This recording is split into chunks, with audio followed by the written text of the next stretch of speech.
Alors salut et bienvenue sur la chaîne YouTube Moula Causet. Aujourd'hui je me suis dit que j'allais interviewer une amie, Stéphanie Marignac, que j'ai rencontrée via un appel facebookien parce que je recherchais une mannequin pour un de mes défilés et elle a gentiment fait la route de Paris à Liège pour venir défiler pour moi. On ne se connaissait pas et elle a fait ce pari-là et depuis on est devenus amis et c'est les belles rencontres du boulot qui deviennent aussi des rencontres pour la vie. Et je me suis dit que j'allais vous la présenter. Après 5 ans quand même, il était temps. Hein. Alors, Stéphanie, pourrais-tu te présenter? Bah ouais. Alors moi je m'appelle Stéphanie, pleine de joie, j'aime la vie, pétillante de 100%, sinon c'est pas moi. Et j'aime le partage. Je pense que c'est ce qui nous réunit, Marianne et moi, en premier. On est d'accord.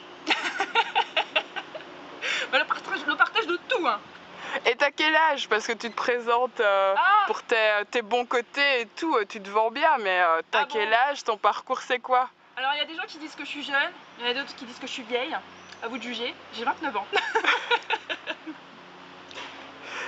J'ai 29 ans, je suis mannequin grande taille depuis 2013. J'ai eu la chance de travailler par exemple pour des chaînes télé achats, pour des défilés, pour la haute couture. À côté, je suis aussi étudiante en nutrition spécialisée dans le sport. J'adore le sport, je fais du karaté et je cours beaucoup. D'ailleurs, avec Marianne, là, on est dans mon stade, ouais. C'est-à-dire qu'en fait, pour l'instant, j'ai amené personne à part elle. Donc, wouh, je le dis. Voilà. Alors, deuxième question, qu'est-ce qui a fait que tu t'es dit je vais me lancer en tant que mannequin grande taille? En fait, quand j'avais 15 ans, il y a un photographe qui m'a repéré lors d'un mariage. Il a voulu mettre dans un magazine et comme j'étais mineure, mes parents ils n'ont pas voulu. Et donc finalement, quand j'ai eu 18 ans, l'idée m'a traité. M'a trotté. M'a trotté. Ça c'est du lapsus, je sais pas, je sais rien. L'idée m'a trotté et je voulais savoir vraiment ce que je valais. Et jusqu'à présent, je suis pas déçue en fait. Et allez, quand on y pense maintenant, le plus size, grande taille ou pulpeux, c'est un petit peu à la mode et on entend plus parler, on voit plus de couvertures dans les magazines, de mannequins, etc.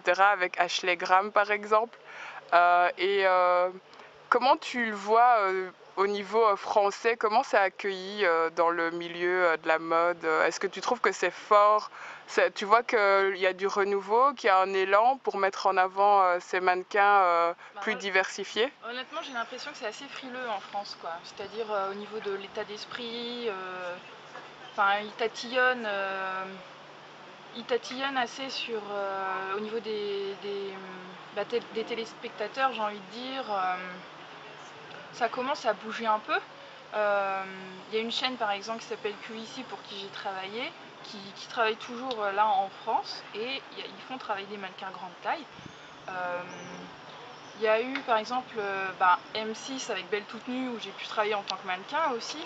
Bon, malheureusement voilà, au niveau de l'audience c'était assez, c'est mal tombé, donc c'était moyen.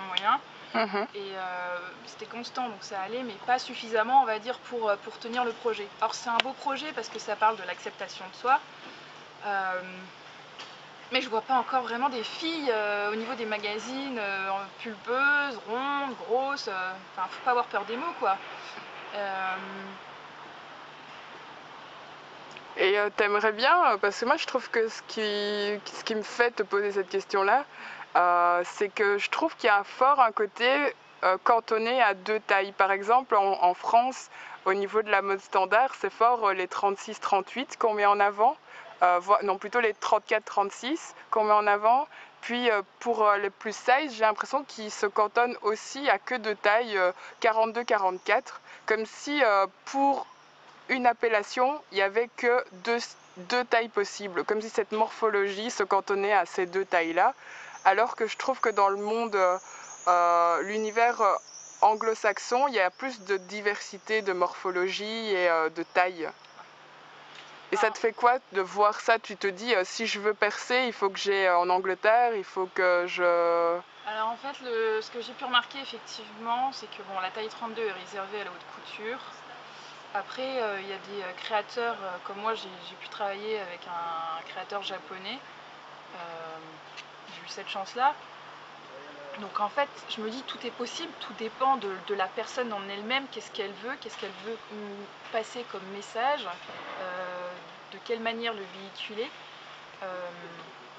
Donc c'est possible, mais il en faudrait plus. Par la suite, oui, 34, 36, c'est mannequin standard. Même des fois, j'ai l'impression que là, 38, ça devient genre, ouh, elle est trop grosse. Et que c'est à partir de la taille 40 qu'on est mannequin grande taille.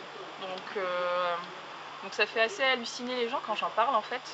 Et au final, dans une agence, c'est du basique, c'est normal.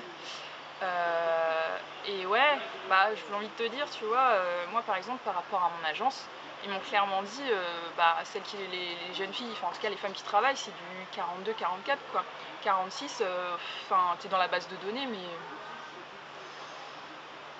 voilà quoi, t'es pas... On t'appellera pas vraiment quoi. Ouais, c'est ça. Donc effectivement, c'est pour ça que actuellement, là, bientôt, je vais avoir besoin de travailler, et donc je vais aller en Europe. Ouais. Que ça soit Londres, Berlin, je vais voir où est-ce que je peux toucher, où est-ce que mon profil peut intéresser, et y aller et travailler. C'est ça le but. Ouais. Et comment tu arrives à concilier le mannequinat et toutes tes représentations et les études, quoi, puisque tu as repris des études il y a 2 ans. Ouais. Tu as repris des études en nutrition spécialisée dans le sport. Et comment tu arrives à concilier tout ça? Ah, ça, c'est une bite dingue. Concilier. Eh bien, la première année, pour moi, ça fait 5 ans que je n'avais pas fait des études, donc c'était vraiment très dur. Pourtant, j'ai réussi à faire quelques shootings. Financièrement, j'ai pu m'en sortir. La deuxième année, donc là, cette année, j'ai pas pu travailler dans le monde de la mode. C'était vraiment très prenant. De toute façon, je devais réussir mon année, hein. Je me paye l'école, alors j'ai pas le choix. Et là, la troisième année, c'est qu'au mois d'octobre, donc j'ai le temps. Et donc c'est pour ça que je recommence. Là, j'ai recommencé petit à petit, tournage, shooting artistique aussi, parce que j'aime beaucoup l'art. Alors, comment tu t'es dit je vais reprendre des études en diététique spécialisées dans le sport, nutrition spécialisée dans le sport? Ma première passion, c'est la mode. La deuxième, c'est la bouffe. J'adore manger. Et donc je me suis renseignée au niveau des écoles. Et pourquoi spécialiser dans le sport? C'est parce que j'adore le sport aussi. Depuis que j'ai l'âge de 6 ans, en fait, je vais courir avec mes parents. Et je pense que c'est une histoire de famille, d'amour. Et ils m'ont transmis l'état d'esprit, on va dire, du sportif, motivation, aller plus loin, avancer. Je pense que ça m'a beaucoup aidé dans... Ah ouais, ça m'a pas beaucoup aidé. Je crois que ça fait partie de moi, en fait. C'est quelque chose qui est là et qui me fait avancer dans ma vie, quoi. Ouais. Et ça te fait quoi de voir les coulisses justement de cette nutrition et de distiller après les conseils, de devenir coach, quoi, en fait, pour des personnes, pour apprendre à prendre soin d'elles? Puisque on dit souvent que les mannequins grande taille, on a un peu l'idée reçue qu'elles passent leur temps à bouffer et que la vie est belle pour elles, puisque en plus elles sont prises en photo en étant grosses et elles peuvent manger ce qu'elles veulent. En fait, l'alimentation, on est tous uniques, quoi. C'est-à-dire, j'ai envie de te dire qu'on soit gros, mince, j'ai remarqué un truc, c'est qu'en fait, toute personne a des complexes, et ça, c'est de la folie. Ouais. Ça, c'est de la pure folie. Non, du moins, moi, ce que j'ai appris par rapport à mes études, tu vois, par exemple, avant de commencer mes études, je pesais 108 kilos. Là, actuellement, j'en pèse 93. Pourquoi? J'ai dû à un problème de santé, en fait. Et donc, c'est pour ça que je devais perdre du poids. Mais sauf que j'ai pas fait de régime, j'ai pas...